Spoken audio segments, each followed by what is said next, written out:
Hi there. Joey only in my chair, covered in dog hair. Here again on the channel. Good morning, good afternoon. Yes, so I've been talking about this topic a lot. We got a bunch of news stories to cover today. I don't want to be talking about it, but it's this predictable thing. Like, you can go back 30 years ago, and I was telling people, like, the way that we're doing business in the world is going to destroy our environment and leave us with nothing in the long run. That's crazy talk, Joey. Oh, is it? And then here we come to this predictable point in history where now we're seeing that collapse begin, and people still don't seem to want to get it. There's a lot of fighting, a lot of misinformation about it all. Well, we got a bunch of news stories today. This isn't just a one-topic story, but we'll start today with the Crofton Mill, and then we'll head over to Alberta, where a mill is closing in high level. Then we'll talk about some temporary closures in Prince George area, and more. We'll talk about more. So first of all, we'll talk about Crofton Mill. But before we do that, hit like, share, subscribe, tell a friend, join the channel, help sustain me. I'm really trying to make a go of it here, trying to get to 10,000 subscribers this year. Not going to make the goal, but hey, we'll keep saying it until December 31st. Then we'll make a new goal next year.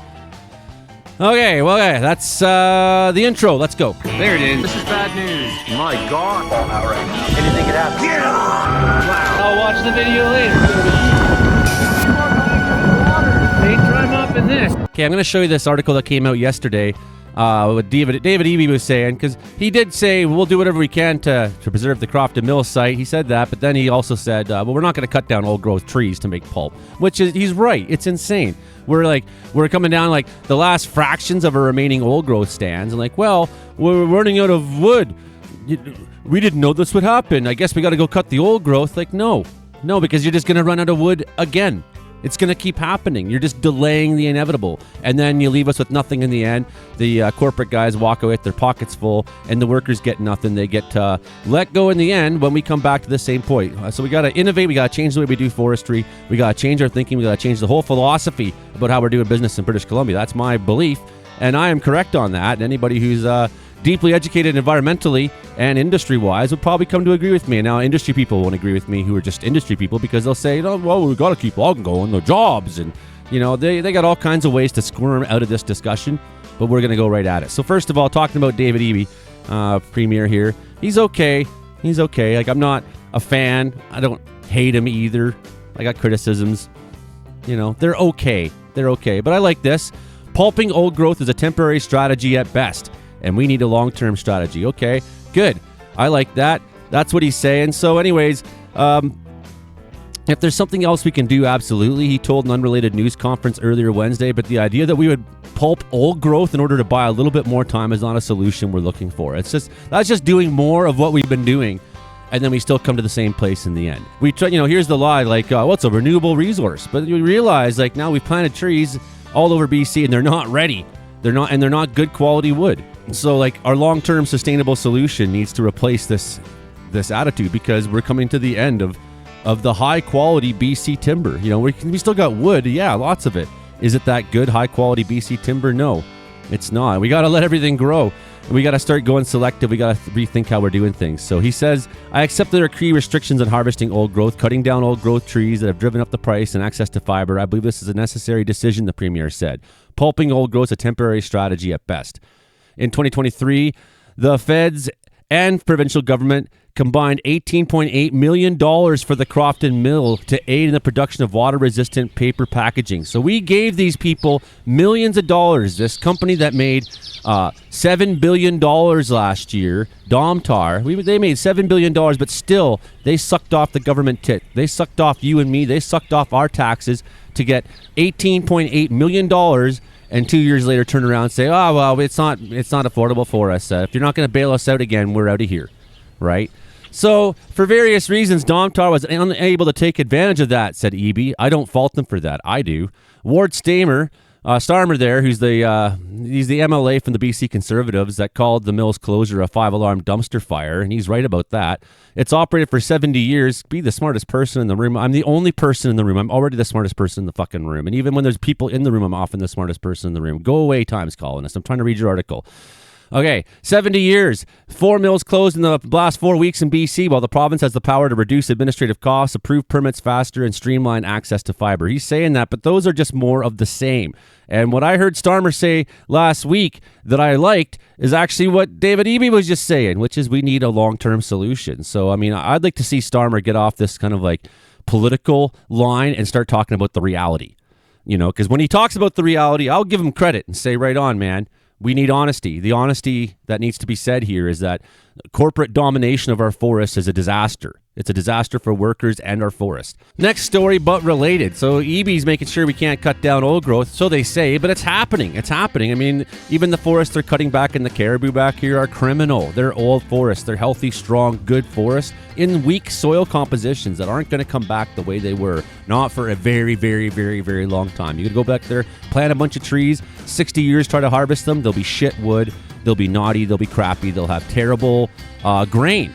You know, it's that fine, tight grain that you want in your wood. And if it's not there, you can't carve with it. It's hard to make shit with it. You get these like pine boards that are all crooked and bent looking. You know what I'm talking about. You've seen the quality of the wood that's now, if you go to Home Hardware, their Eagle or Rona, whatever, in Quesnel, you go get some wood and you're getting the shit boards. And that's what more and more is all that's left. That's all that's left, you know, and so we're fighting over shit boards. Well, you know, the answer used to be cut old growth. That was the good quality wood, but we were running out of it. So we try to make some rules about not cutting old growth, but look what happens anyways. This shit is happening all the time right now. This one's particularly egregious. Look at this guy. He's standing in the middle of this tree that was cut down there. This incredible giant cedar.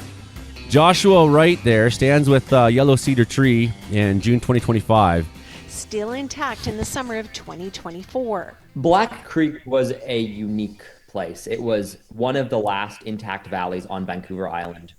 And hiking in it was like dying and going to heaven in 2024. According to Wright, an environmentalist and filmmaker, gone for nothing. Valley, south of Gold River, was one of the last remaining mostly killed. Intact old tree is murdered left on the island. And this tree, a yellow cedar, caught Wright's eye. For what? I came upon this just enormous yellow cedar tree that was bigger than any yellow cedar trees that I'd ever seen. The tree measured 3 meters in diameter, large enough for him to report it to BC's Big Tree Registry for protection from logging. In June, he returned to find it gone in a logging operation. That's so messed. The province. And to find that this incredible yellow cedar tree had been cut down was honestly stomach-turning and gut-wrenching. According to the province, Machi Limited Partnership holds a non-renewable forest license in the area where the cedar was felled. Yeah, take it away. Is majority owned by the Mowachat Machalat First Nation. At this point, it's unclear why the tree was cut down, but Wright filed a complaint with the Ministry of Forests. We contacted the Ministry of Forests, and it told us an investigation is underway, saying this investigation is ongoing, and as such, we cannot provide further information on the investigation at this time. Oh, yeah, convenient. Consulted with the province in the past, the current system that protects big trees and old growth forests is far from perfect. There should be a system, a very clear system that says if you come across this tree and nobody else has seen it, then you shouldn't be cutting it down. But it's the Wild West out there. I've worked in forestry, man. System in place. Holt says the current system relies on an honorary system. I've been a timber cruiser. Operators report trees that need protection. But why this tree fell through the cracks is unclear. It's just laying there. It's not even, didn't even get used. And that's the kicker. They just cut it down and they left it. They just left it. They didn't even use it. You know, and like the problem is like sometimes you get wood that's that big and that good. It's like punked out in the middle anyways. Like a lot of the times, like you don't have mills that can actually deal with trees that big. There's no point to it. They're going to cut some old, that's people's solution. We'll cut some old growth down to make pulp so we can keep Crofton going, so we can keep the investors happy at Domtar, who made $7 billion last year and accepted government subsidies left, right, and center. Take. That's the relationship we have with the forests in BC. That's the relationship with the corporations, not just with the forests, but also with the workers. We'll talk about that one still. There's a strike going on in North Vancouver Island regarding pulp, unbelievably, and I totally support them. Let's talk about the next topic. 190 jobs lost in Northern Alberta from high-level lumber mill. Hey, look at that green slash. Know who that is? That is West Fraser. That's our very own West Fraser, the company that says they're losing money. even though we talked about that in one of our episodes here, saying, well, they made less money, they didn't lose money. In fact, they made $6-7 billion every year and better since 2020. I mean, West Fraser is this huge international company. Nonetheless, it's got 190 employees. It's saying they don't care about anymore. The high-level mill is going to be going down in the spring after an orderly wind down in consumption of its existing log supplies. It's expecting to take $200 million charge in its fourth quarter due to reductions at high level. Okay, they make OSB wood and stuff like that there. It indefinitely idled one of its production lines for oriented strand board in Georgia, which has been offline since 2023. West Timber reported a net loss of $204 million. That's what they say, a loss. And what I talked about in that one episode is they made $200 million less. They didn't lose it. It wasn't like they put it down somewhere and turned around where's that $200 million? It's gone. I don't know. We lost it, man. Think of where you retrace your steps. Where did you put it last? And here's Sean McLaren, who's got an office down there in the United States there, and he's big-time money guy. He's rich there. And we talked about his money he made, almost $7 million in bonuses last year. We talked about how basically that would have been enough money to keep most of the people employed in 100 Mile House. So get rid of Sean McLaren there, find someone to be a volunteer from 100 Mile House, one of the workers there. You can be the new CEO of West Fraser. You're just going to have to take a normal paycheck, that's all. So they said they would permanently close its lumber mill in 100 Mile House because of lack of reliable, adequate, viable timber. And it's challenging softwood demand, higher duties, additional tariffs have compounded the situation. What they won't say is they're just here to make as much money as they can. And if there's a little bit of struggle, or if we have to have a 5 or 10 year plan, well, we're out. If we have to have a 20-year plan in order to keep the thing going here and sort of rethink maybe a little bit of pain for a short period, rethink things and try to find a new methodologies, new markets, new this, new that. We're in it for the long run. We're West Fraser. We're Western Canada company. No, not even. We're seeing 500 indirect jobs also probably impacted by the 100 Mile House. People keep asking, what about truck drivers and other things like that, and all the services and all the contractors and welders and things like that come in there during shutdowns, and could be 500 different jobs impacted. And that's not full-time work necessarily. That's not company work, but that could be truck drivers. It could be timber cruisers. Softwood lumber duties and trade uncertainty add significant pressure. Not everything can be blamed on the dispute. That is the truth, says somebody there. Kim Hockstad from the BC Council of Forest Industries. We've been sounding the alarm that the situation in BC is dire, and today is further evidence the sector needs an urgent response. Right? And Ravi Parmer calls it gut-wrenching for workers. Okay, the mill in Crofton anchored the economy there. Gut punch for workers. We heard it. We heard it all. This is a little bit better here from the Prince George Citizen. Temporary shutdown means layoffs at Brink Mills in Prince George, Vanderhoof, and Houston. Okay, well, still sucks having to go on EI for a little while. But, I think in the long run, that's probably what needs to happen is some of these companies need to take some time outs, take some strategy, some planning, and maybe people got to be laid off for a little while, go on EI, which sucks going on EI, but there'll be a job to come back to for the majority of people once we kind of retool and rethink and re-strategize. The new way we're going to do forestry in BC. That's not going to happen, though. So for this company, they got 75 employees, Prince George, Vanderhoof, and Houston. 6 months ago, we had to curtail operations when the 45% duty became a reality. We had to go from trying to fully operate in Prince George and Vanderhoof and reduce it to 25%, says John Brink. Now it's virtually impossible. More mills closing down. We don't have the fiber, so we've decided to curtail our operations for about 3 weeks, then potentially have to review where we go from there. We've out everything we can into it, but we're reaching the point where we cannot operate and pay 45% duties. So, again, it sucks. And hopefully when they come back from this little time off, there's a new plan and we can kind of phase people back into work here. That would be the responsible corporate thing to do. That would be, so I encourage you, Brink, to try to do the responsible thing. They've already gone from 250 employees to 75, so they aren't innocent in all this either. But again, they're relying on Canfor, West Fraser, Convex, Tolko, and Sinclair Group and other kinds of mills to give them things they need. BC is the largest cost producer of wood products in North America. And we're the largest cost produce, but we can't seem to make a buck on it. And that's the madness. That's where you see there's a problem, that something needs to be looked at differently. A $1.25 billion federal aid package announced August 5th provides $700 million in loan guarantees, $500 million for product market infrastructure diversification, and $50 million for worker training programs. So the government's giving these companies $1 billion even. He says the loan guarantee program is a good one, Brink says. The problem is we haven't seen any of the money flow, and it's critical at this point. If they announce programs and they're not delivering on the programs, it becomes a liability to companies that qualify because bankers could question, where is the money? Government help would be an assistance, but not just talk, do something. So, he wants the government handouts, he wants the government subsidies, but I get the impression this is a smaller time operation. This isn't some big publicly traded company, like those other big companies we just mentioned, right? Temporary scaling back, taking a time out. I mean, that sucks too, but it's still better than people losing their jobs. So I want to encourage you, Brink, to keep working for solutions, keep pestering the provincial government, keep trying to find ways. There's ways we can solve these processes and these problems. And I've been saying that the fact that these companies are saying they can't get enough pulp. Meanwhile, we burn piles of waste out in the cut blocks, and people try to pretend like that's just the cost-effective thing to do. Well, maybe that used to be true, but now we need an industry. Therefore, you're going to send a truck out there or chippers or whatever, collect that shit up, have some big bin truck with an arm, throw that shit in the back. If it grinds it up, and you got to go get your own instead of relying on other mills to give it to you, maybe you got to do that too. There is solutions. The fact that they're not happening blows my mind. Okay, there's one more thing I want to talk about, though. That's the striking workers.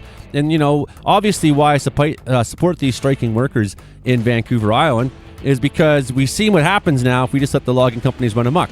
What's going to happen is, they're going to take for as long as they can.